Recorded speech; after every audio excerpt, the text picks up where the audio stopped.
Today I am making beef stroganoff in the Instant Pot.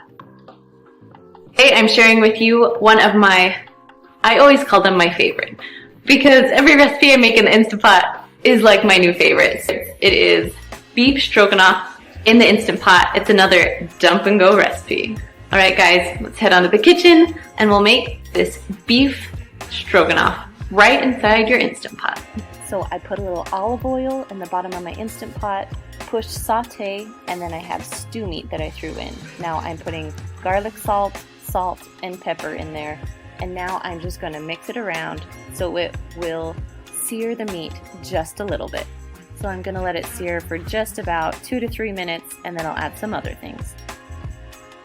So on top of the meat, you're just going to add some onions. I did half of an onion, but you can do a whole onion. Then add half a teaspoon of garlic or 1 garlic clove.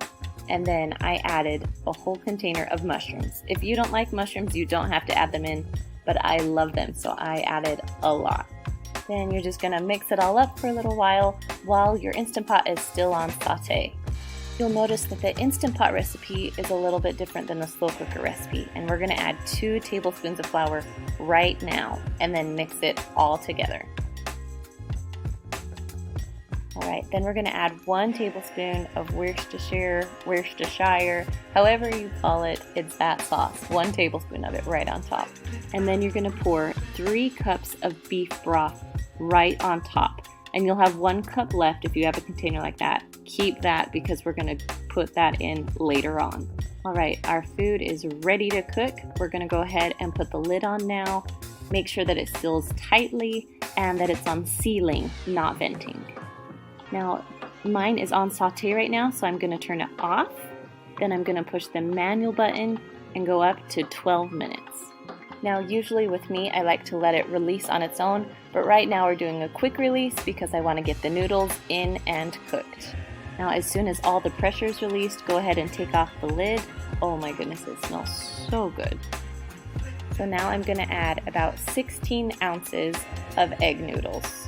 Now, when I'm done dumping it in, I'm going to stir it around a little bit. If there is lots of moisture in there, go ahead and don't add any beef broth, but I felt like I needed just a little bit more, and so I added about a half a cup more of beef broth. So now you're going to close the lid again, make sure that it's on sealing again, and then we're going to cook it. So you're going to have to turn your Instant Pot off again. Then push manual and go down to 4 minutes. That's how long noodles take to cook.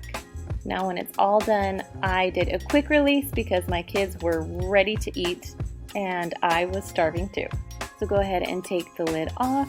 Then you're going to take 1 cup of sour cream and just pour it right in. You want to do this right after the lid is off because it was still going to be really hot. Now go ahead and mix in your sour cream. Now, if you noticed, mine has a little bit more liquid than I would like. You can go ahead and keep the saute button on and it will thicken up because of the flour that you put in there. Now, if you don't like egg noodles, you can serve this over potatoes or rice.